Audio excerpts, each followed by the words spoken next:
ஜெர்மனியிலிருந்து தமிழ்நாட்டுக்கு ஊழியம் பண்ண வந்து தன்னோட கணவர் மரித்து போனப்போ கூட தன்னோட தாய்நாடு போகாமல் தொடர்ந்து தமிழ்நாட்டிலே இருந்து ஆண்டவருக்காக பெரிய காரியங்களை செஞ்ச ஒரு பெண்மணியை பற்றி தான் இன்றைக்கி நம்ம பார்க்க போகிறோம். திருநெல்வேலிக்கு வந்த தனி பெண் மிஷினரிகளில் அவங்க தான் ஃபர்ஸ்ட் மிஸ்ஸஸ் ஜான் கிறிஸ்டியன் ஷ்னார். அவங்கள பற்றி தான் இன்றைக்கி நம்ம பார்க்க போகிறோம். ரேனியஸ் ஐயர் சிஎம்எஸ் மிஷினரியாக இந்தியாவுக்கு வந்து சென்னையில் மிஷினரி பணியை துவக்கி நடத்திய காலம். அவருடன் வந்து அவருக்கு உதவியாக இருந்தவர் ஜான் கிறிஸ்டியன் ஷ்னார் ஐயர். ரேனியஸை போல அவரும் ஒரு ஜெர்மானியரே. இருவரும் சம வயதுடையவர்கள். ரேனியஸ் 1820 திருநெல்வேலியில் சிஎம்எஸ் மிஷன் ஊழியத்தை துவக்கி நடத்த அனுப்பப்பட்ட போது ஜான் கிறிஸ்டியன் ஷ்னார் ஐயரே அவருடன் திருநெல்வேலிக்கு வருவதாயிருந்தது. ஆனாலும் அவர் திடீரென்று இறந்து விட்டதினால் பெர்னார்ட் ஷ்மிட் ஐயர் ரேனியஸோடு திருநெல்வேலிக்கு வந்தார். ரேனியஸ் ஐயரால் பாளையங்கோட்டையில் பெண்கள் செமினரி நிறுவப்பட்டது முதல் அப்பள்ளி ரேனியஸின் கண்காணிப்பிலும் அவருடைய மனைவி ஆனி ரேனியஸ் அம்மாளின் தலைமையிலும் சிறப்பாக நடத்தப்பட்டு வந்தது. பள்ளி வளர வளர பணியும் அதிகமாயிற்று. ஆகையினால் ரேனியஸ் ஐயர் இறந்து போன தன் நண்பன் ஜான் கிறிஸ்டியன் ஷ்னார் ஐயரின் மனைவியை இப்பள்ளியின் ஊழியத்தில் தங்களுக்கு உதவியாயிருக்கும்படி விரும்பி அழைத்தார். சிஎம்எஸ் சங்கத்தின் தாய் கமிட்டியும் தென்னிந்தியாவில் சிஎம்எஸ் மிஷன் ஊழியங்களை மேற்பார்வையிடும் சென்னை கமிட்டியும், அதாவது the parent committee of the CMS and the Madras corresponding committee, இந்த 2 கமிட்டிலையும் ஒப்புதல் தரவே திருமதி ஷ்னார் அம்மாள் 1824 பாளையங்கோட்டை பெண்கள் செமினரி பள்ளியில் பணியில் சேர்ந்தார். பெண்கள் செமினரியை நடத்துவதின் நோக்கங்களாக அந்த காலகட்டத்தில் சிஎம்எஸ் மிஷன் கருதியவை: முதலாவது, வருங்காலத்தில் ஆசிரியர் மற்றும் குருமாராகக்கூடிய கிறிஸ்தவ திருச்சபை ஊழியருக்கு தகுந்த மனைவிகளை பயிற்றுவிப்பது. இரண்டாவது, கிராம பள்ளிகளில் ஆசிரியைகளாகவும் அல்லது ஆசிரியரின் மனைவிகளாயும் பணியாற்றக்கூடிய பெண்களுக்கு பயிற்சி அளிப்பது. மூன்றாவது, கிராம கிறிஸ்தவ பெண்களை சத்திய காரியங்களில் வழிகாட்டும் நல்ல மனைவிகளையும் தாய்மாரையும் உருவாக்குவது. இந்த 3 நோக்கங்களும் நிறைவு காண ஷ்னார் அம்மாள் மிகுந்த கவனத்துடன் அப்பள்ளியில் செயல்பட்டார். ஒரு தாயைப் போல அம்மாணவிகளை நேசித்து சகல கிறிஸ்தவ காரியங்களிலும் அவர்களை பயிற்றுவித்து சரீர மற்றும் ஆவிக்குரிய காரியங்களில் அநேக காரியங்களை அவர்களுக்கு கற்றுக் கொடுத்து அவர்கள் முறையாக தேர்ச்சி பெற உதவினார்.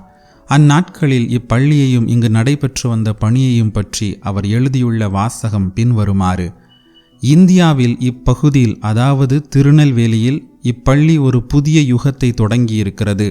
இந்நாட்டு நடைமுறையில் அறிவீனத்துக்கும் மூட நம்பிக்கைக்கும் சகல தீமைகளுக்கும் உள்ளாக்கப்பட்டு வருகிற பெண் வர்க்கத்திலிருந்து 35 பேரை மனைவிகளாயும் தாய்மாராகவும் தங்களுக்கு இருக்கும் கடமைகளை மெய்யான சந்தோஷம் தரத்தக்கதாக நிறைவேற்றி கொள்ளக்கூடாத அவர்களுடைய தற்கால நிலையிலிருந்து விடுவித்து சுவிசேஷ ஒளியில் அவர்களை வளர்த்து வருகிறோம்.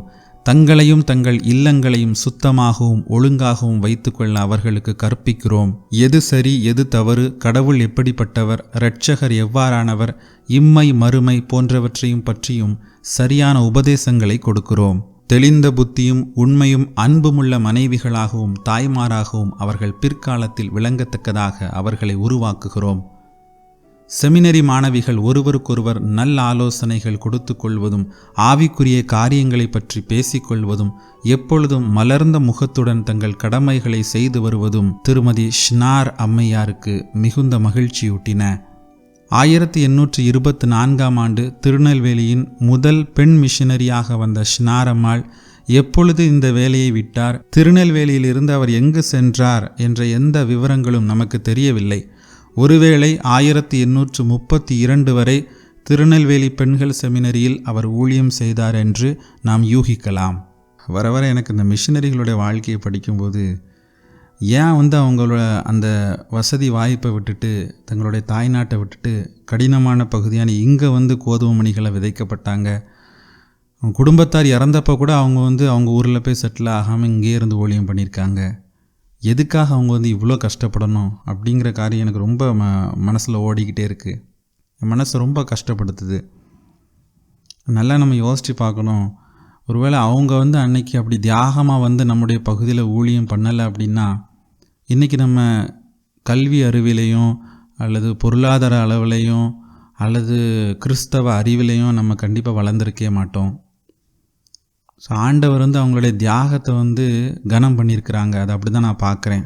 அதனால தான் நம்ம பகுதியில் அப்படி ஒரு அறுவடை அவங்களுக்கு வந்து ஆண்டவர் கொடுத்துருக்காங்க.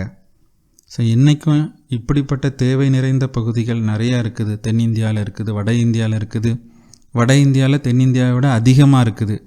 ஸோ இப்படிப்பட்ட தேவை நிறைந்த பகுதிகளில் போய் தங்கியிருந்து அந்த காலத்து அந்த வெஸ்டர்ன் மிஷனரிஸ் மாதிரி தியாகமாக உண்மையாக கர்த்தருக்கு பயந்து ஊழியம் செய்கிற மக்களை ஆண்டவர் இன்னைக்கு தேடிக்கிட்டு இருக்கிறாரு.